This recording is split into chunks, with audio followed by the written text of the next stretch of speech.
Saya coba ganti cara berpikir saya. Nah, ini yang saya mau bagikan. Daripada kita fokus kepada perkataannya yang pahit, firman Tuhan berkata, perkataan mulut meluap dari hati. Kenapa perkataan orang itu selalu menyakitkan? Karena hatinya sakit. Saya rubah cara berpikir saya tidak mau fokus kepada kata-katanya yang menyakitkan saya setiap kali dia ngomong. Saya fokus, kenapa hatinya sakit? Saya coba pelajari hidupnya. Dari situ saya mulai ngerti. Jelas hatinya penuh dengan kepahitan. Kenapa? Karena dia hidup dari satu luka ke luka yang lain, luka yang lain, luka yang lain, dan dia tidak mengampuni. Akibatnya orang yang sakit hati akan melukai yang lain. Wanita yang baik, istri yang baik itu adalah yang cantik batiniahnya. Lihat firman Tuhan, 1 Petrus 3 ayat 3. Perhiasanmu janganlah secara lahiriah, yaitu dengan mengepang-epang rambut, memakai perhiasan emas atau dengan mengenakan pakaian yang indah-indah. Ayat 4 sama-sama. Tetapi perhiasanmu ialah manusia batiniah yang tersembunyi dengan perhiasan yang tidak binasa, yang berasal dari roh yang lemah lembut dan tentram, yang sangat berharga di mata Allah. Kita lihat yang cantik batiniah tuh kayak apa sih? Baik hati dan pemurah. Yang baik hati dan pemurah tuh seperti apa? Mudah memaafkan. Murah hati. Berat loh kalau nggak murah hati. Karena gini, di hidup kita, gak semua orang bisa nyenengin kita. Orang bisa bikin salah kapan aja. Mertua ngomong, nyakitin. Ipar ngomong, nyakitin. Temen ngomong, nyakitin. Suami ngomong, nyakitin. Kalau kamu gak pemurah, kamu akan jadi sarang sakit hati. Dikit-dikit tersinggung. Habis itu kanker. Orang yang kebanyakan sakit itu kalau diwawancara ditanya, ada sakit hati sama siapa? Gitu. Kenapa? Karena rata-rata orang yang menyimpan kepahitan ujungnya sakit. Karena toksik banget. Ada hormon-hormon kortisol yang muncul di tubuh kita ketika kita pahit. Jadilah perempuan yang baik hati dan murah hati. Udah ampuni aja. Saya kasih tahu ya. Saya bersyukur saya menang dalam proses ini. Saya menikah dengan suami saya. Saya pernah punya, saya gak mau sebut ini papanya atau mamanya ya. Jadi saya akan bilang mertua. Yang menyakitkan buat saya. Ngomongannya nyakitin terus. Terluka berkali-kali. Tapi saya memutuskan untuk mengampuni. Saya memutuskan untuk melepaskan pengampunan. Makanya hidup saya tuh enteng. Kenapa? Gak nyimpen pahit sama orang. Saya coba ganti cara berpikir saya. Nah, ini yang saya mau bagikan. Daripada kita fokus kepada perkataannya yang pahit, firman Tuhan berkata, perkataan mulut meluap dari hati. Kenapa perkataan orang itu selalu menyakitkan? Karena hatinya sakit. Saya rubah cara berpikir saya tidak mau fokus kepada kata-katanya yang menyakitkan saya setiap kali dia ngomong. Saya fokus, kenapa hatinya sakit? Saya coba pelajari hidupnya. Dari situ saya mulai ngerti. Jelas hatinya penuh dengan kepahitan. Kenapa? Karena dia hidup dari satu luka ke luka yang lain, luka yang lain, luka yang lain, dan dia tidak mengampuni. Akibatnya orang yang sakit hati akan melukai yang lain. Lalu saya berubah cara pikir saya. Saya bilang gini, kalau dia memang terluka, saya harus mencintai dia. Karena satu-satunya cara menyembuhkan orang yang terluka adalah lewat hubungan. Kasih yang tulus menyembuhkan. Saya belajar mengasihi dia, terus sayangin dia, sayangin terus. Saya gak pernah balas, saya gak pernah marah. Terus saya ampuni, saya peluk. Saya kasih hadiah, kasih uang. Pokoknya gini, kalau ada yang jahat sama kamu, berkati. Kata Tuhan firman Tuhan, bukan? Kasih musuhmu, berkati mereka. Pakai firman Tuhan. Itu yang saya lakukan. Apa yang terjadi? Hari ini saya jadi mantu kesayangan. Haleluya. Amen. Hari ini mertua saya sayang sama saya. Dua-duanya. Ada papa gak ya? Tadi ada dia. Aduh saya mau tanya, Papa ada amin gitu. Saya dekat sama mertua saya, dua-duanya hari ini. Punya hubungan yang sangat baik. Suami saya saksi hidup. Bagaimana saya menang melewati proses ini. Banyak orang yang benci sama mertuanya, lalu menjauhkan anaknya dari orang tuanya. Saya kasih tahu, seburuk-buruknya orang tuamu, kamu tidak bisa memisahkan anak dengan orang tua. Firman Tuhan berkata, hormati ayah ibumu, maka lanjut umurmu. Saya mau umur suami saya panjang. Jadi saya mau dia hormat sama orang tuanya. Seringkali ketika istri sakit hati sama mertua, marahin suaminya. Mamamu gini, papamu gini. Akhirnya dia makin kecewa sama orang tuanya. Dia juga marah sama istrinya. Akhirnya kita malah merusak hubungan kita dengan pasangan. Dan pasangan kita dengan orang tuanya. Apa bagusnya? Anak Tuhan pembawa damai. Katakan amin. Jadi daripada memfitnah, membuat huru hara, udah ampuni saja. Hari ini kami sayang orang tua kami. Kami dekat dengan orang tua kami. Karena satu ini, mengampuni. Amin. Yang hari ini hubungannya gak baik sama mertua, ambil keputusan, ngampuni. Suamimu bikin salah, pasti bikin salah. Istrimu bikin salah, pasti ada yang bikin salah. Kalau kamu gak bisa ngampuni, kamu sengsara. Belajar ngampuni. Saya dulu tersinggungannya luar biasa. Kaget gitu loh dibentak suami pertama kali.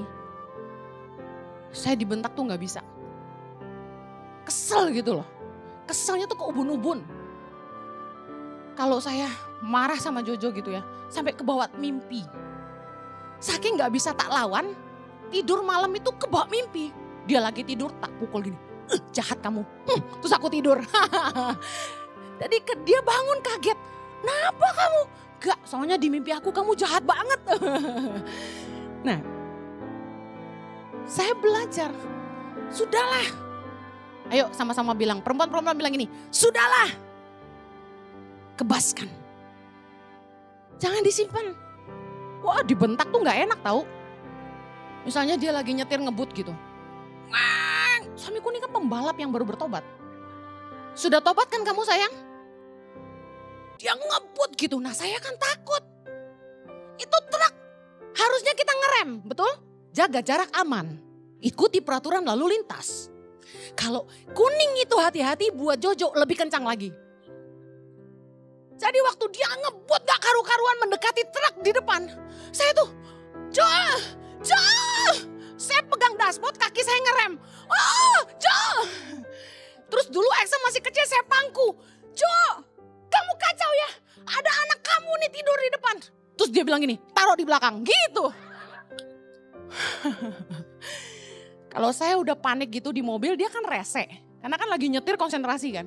Dia bilang gini, diam kamu. Waduh, sakit hatiku. Sakitnya itu dari atas sampai ke bawah. Sakit. Lama-lama menter. Saya belajar, udahlah. Cowok emang gitu. Kadang-kadang suka kelepasan, kayak kita gitu loh. Kalau kita lagi hormon terganggu, paham kan? Kita juga emosian, ada amin wanita-wanita? Nah suami itu kan sabar waktu kita lagi emosi tingkat tinggi. Iya kan? Kamu lagi datang tahunan gitu kan? Nah kita juga sama, udahlah. Emang hormonnya lagi terganggu. Makanya bentak-bentak istri. Untung sekarang sudah tidak ada ya. Sudah tak doain roh yang lemah lembut. Roh yang lemah lembut dalam nama Yesus. Roh yang lemah lembut dan tentram kata firman Tuhan. Apakah roh yang lemah lembut? Roh yang rendah hati. Yang mau ditegur. Kalau dikasih tahu tuh mau berubah. Suami istri kenapa sering bertengkar? Gak seneng dikasih tahu. Gak seneng dikritik. Gak terima masukan. Roh yang lemah lembut artinya apa? Orang yang gampang ditegur mau berubah. Mau terima masukan. Roh yang tentram. Tidak suka bertengkar. Tapi suka damai. Roh yang tentram. Ini penting. Ingat kisah Delilah? Delilah membuat seorang Simpson yang playboy bertekuk lutut dan jatuh cinta kepadanya karena roh yang tentram. Ditemukan 3 kali Samson tertidur di pangkuan Delila. Pertanyaan saya buat istri-istri. Berapa banyak istri yang bisa memberikan rasa nyaman kepada suaminya sampai tertidur di pangkuannya? Ini skill yang sangat penting. Kenapa wewek gombel selingkuhan bisa bikin suami kita tertidur dan kita tidak bisa? Jangan sampai perempuan di luar jadi Delila. Kita harus jadi Delila buat suami kita. Amen.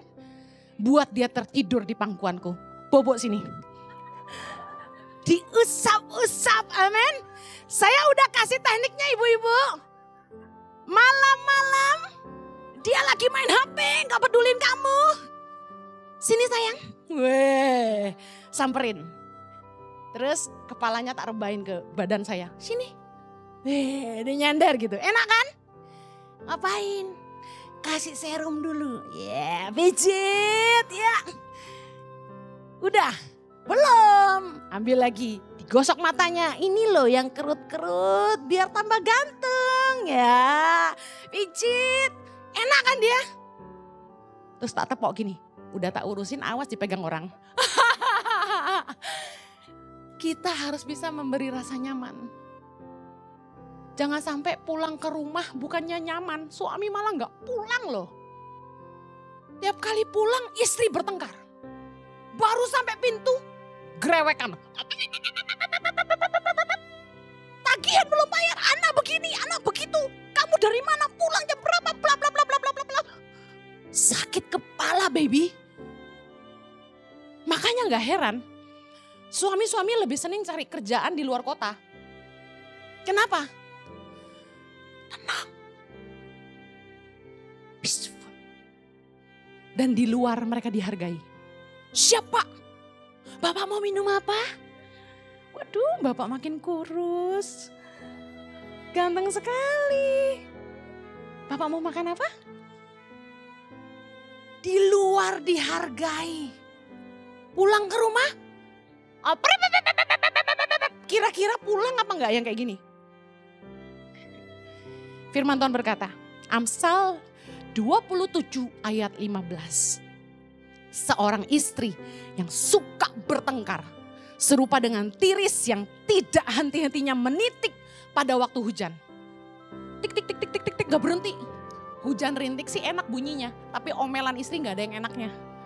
Amsal 21 ayat 19. Lebih baik tinggal di padang gurun daripada tinggal dengan perempuan yang suka bertengkar dan pemarah. Padang gurun mana enak guys. Panas, air susah, bisa gak mandi kita. Tapi ibaratnya sampai gini, lebih baik susah di padang gurun daripada serumah sama perempuan yang suka bertengkar. Milikilah kecantikan batinia. Apa itu? Roh yang tentram. Suami pulang ke rumah tuh bisa bilang gini, home sweet home. Amen. Biarpun rumahmu sederhana, wajahmu pun tidak terlalu mewah. Tapi suami pulang ke rumah itu bahagia. Yang mau katakan?